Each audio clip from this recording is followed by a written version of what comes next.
Hello. If you don't know who I am Billy the Corgi. And if you do know who I am, I'm still Billy the Corgi. During my 2 years of DMing and 3 years of playing Dungeons and Dragons with various different groups, I have experienced what I like to call bad sportsmanship a few times. And I want to take a couple of minutes to talk about what bad sportsmanship is and what you can do to either help prevent it at your tables or to not partake in it yourself. Hey guys, just a quick reminder before the video starts that if you like this content and other content like this, please subscribe to the channel. It does help me out a lot. Alright, thanks. Now, I know what you're thinking. Billy, there's so many other content creators on this site that have much more experience than you, much better voices than you, they're funnier than you, and they're also much easier on the eyes. What could you possibly have to share that we haven't all heard before? First of all, wow, rude. Secondly, I think I have a lot I can share. Being newer to the game than lots of other people on the platform, I think I have a much better viewpoint for discussing these sorts of topics for the people who might have very little / no experience at the table. I also haven't seen anyone else really talk about the subject I want to cover today. So with that in mind, let's hop into this. Firstly, I think it's important to define what I mean by good and bad sportsmanship, especially in how it relates to D&D. We all know that when we play in a game of insert sport here, the appropriate response at the end of the game is always good game or something along those lines. I'm looking for a way to translate that into the tabletop setting. Obviously, there are polite things to do, such as thanking your players for showing up or your DM for hosting the game, but I'm talking more about actions in the game itself. Good sportsmanship, or at least how I see it, is letting your players or DM have cool moments. In a video game, it's much easier to have cool moments.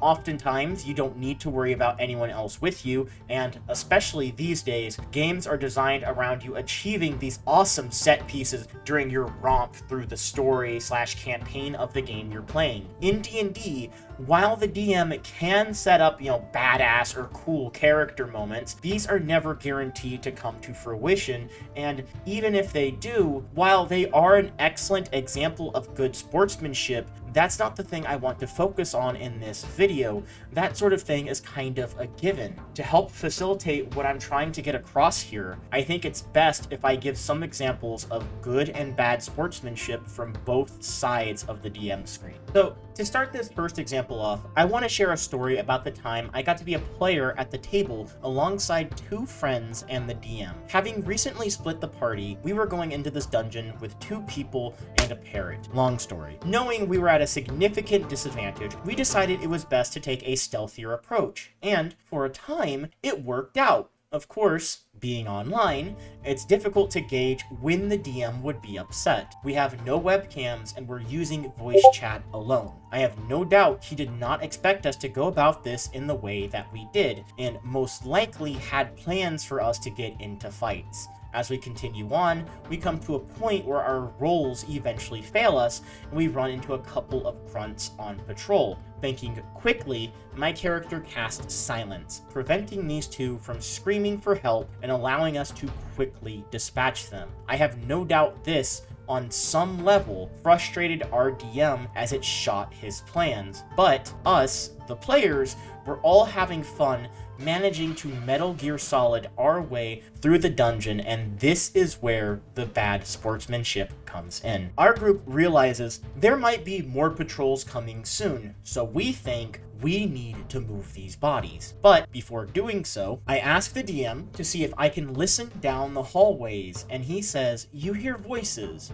but they aren't getting louder at the moment," telling me we have some time before the next patrol comes. In the process of moving the bodies and taking their cloaks to use in the future, we are suddenly surrounded by several groups of baddies. The reason? We didn't specify we were watching and listening while doing this. While yes, that was technically true, and the DM did have an argument to make when he said that. This is where good sportsmanship would have come into play. Instead of hitting us with a, well, you didn't say you were paying attention, based off of our previous actions in the dungeon, he could have instead assumed that we were being careful and had at the very least given us a roll to see if we hear approaching footsteps, asking us to roll perception in hopes that we could deal with this oncoming problem. By having this sort of just slap us in the face, despite how careful we were trying to be, and despite how cool the moment was for the rest of the group, felt almost vindictive because we had skipped some of his meticulously laid out plans. In other words, he was being a bad sport. Now, before I come off as whining, I do want to mention that I love my DM. He's fantastic and the best DM I've ever had.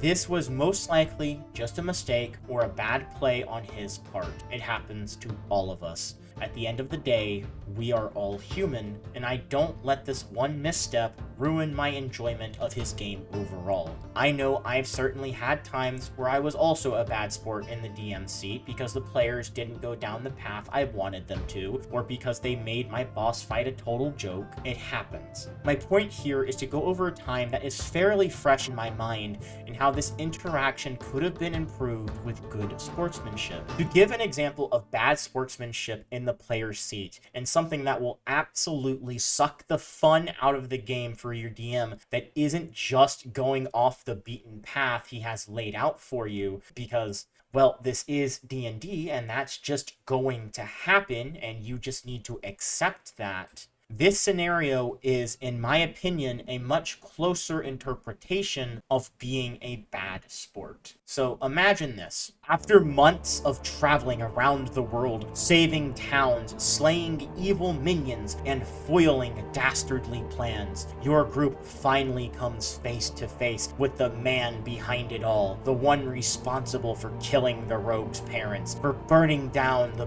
priest's church, for killing the ranger's pet chicken, and worst of all, they even made fun of that NPC you really liked and hurt his feelings. Clearly, this monster cannot be allowed to roam freely and do as he pleases. And as he stands from his throne and the DM begins to grin, readying his villain monologue, excited to finally have his moment, just to then immediately be interrupted by the ranger shooting you with an arrow. You, as a DM, are immediately sucked out of the moment. Yes, I know, we've all seen movies or anime or video game cutscenes or whatever else where the main bad guy starts monologuing about his grand plan, and we think, why are the heroes letting him talk? He's open and distracted. This would be the perfect time to strike.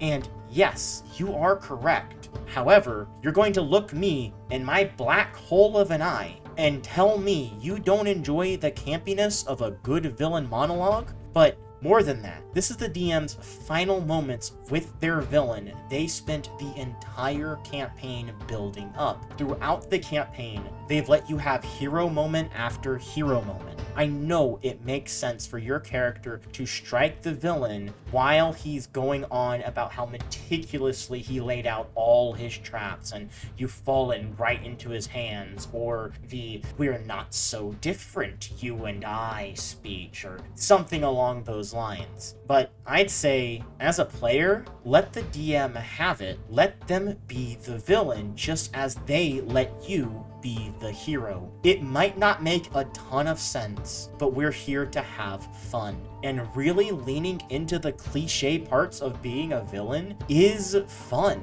even if it's overdone and it doesn't make any sense. But hey, maybe that as a DM doesn't bother you, and maybe it's fun to watch your bad guy get interrupted and shoved to the side and disrespected by the heroes. I've certainly had moments where I thought that was the case. You sly dog! You got me monologuing! But let's talk about another instance that I think better encapsulates bad sportsmanship. So, your player has taken the lucky feat. End of video. Okay, no. But they did take the lucky feat. Okay, fair enough. For those of you unaware, the lucky feat comes in two parts. The first part is that you can re-roll any d20 roll you make, be it an ability check, a saving throw, or an attack roll. Nothing wrong with re-rolling a bad roll every now and again. That part of the feat I have zero issues with. It's powerful, but feats kind of need to be to justify taking them over an ability score increase. My issue with the feat is the second half of it, where you can use it to force an enemy to re-roll an attack roll against you and force the DM to take the lower roll. This, in my opinion, is bad sportsmanship in certain circumstances. Imagine if you roll a natural 20 against a bad guy. You're excited. You've got your divine smites, your sneak attacks ready to absolutely annihilate this bad guy. Just make him regret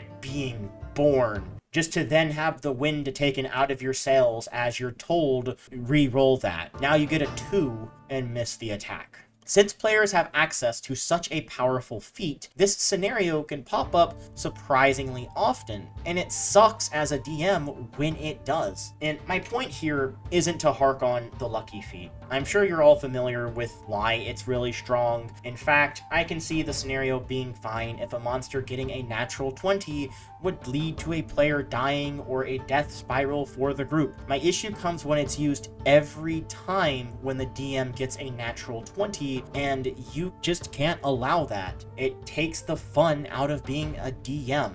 Also, this doesn't just apply to the lucky feat. Silvery Barbs has the same problem, and that's why I really don't like the spell. My point here is, guys, take some time to really think about what the person or people on the other side of the screen are thinking. Is this a massive, triumphant, or cool moment for them? Maybe just let them have it. Let the players sneak around your plans. If you really need to have this particular counter, use the Quantum Ogre theorem and place it somewhere else. Players, unless it's going to end up ruining the game or causing some sort of TPK, please let your DM have their moments too. I know we like to think the game is about the players and their story, but the DM is a player too, and it's his story as much as it is yours. And for all the work they do, they can at least have one cool monster moment. So unless it's just going to flat out kill you if they have it, I don't see the harm in letting the ogre have that one natural 20. Unlike insert sport here, nobody's going to lose at the end of the day. Generic advice aside, I'm just asking you guys to think about the other guy on the screen and their fun. And that's all being a good sport is. It's just realizing when they're allowed to have fun too. Thank you guys so much for watching this video. If you liked what you saw, I stream D&D every Friday night at 5 p.m. Central Standard Time. If you want to come see scenes like this, make sure to stop by, give a follow, and I'd be happy to see you there. Suggestions are different than action. Oof. People think about murdering orphans sometimes. It's the difference between doing it, you know? Do people think about murdering orphans sometimes? Do you not think about murdering orphans? Pretty sure those people should be arrested. just my opinion. You know, just my opinion. Everyone's entitled to their own opinions, I guess. Oh.